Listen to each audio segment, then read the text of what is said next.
திருநாட்டில் ஏன் கையை ஏந்த வேணும் வெளிநாட்டில் ஒழுங்காய் பாடுபடு வயல் காட்டில் ஒழுங்காய் பாடுபடு வயல் காட்டில் உயரும் உன் மதிப்பு அயல் நாட்டில் விவசாயி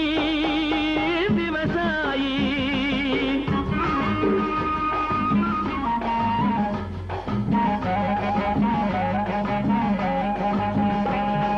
கருத்தெல்கும் சிவப்பெல்கும் வேற்றுமையாய் கருதாமல் எல்லோரும் ஒற்றுமையாய் கருத்தெல்கும் சிவப்பெல்கும் வேற்றுமையாய் கருதா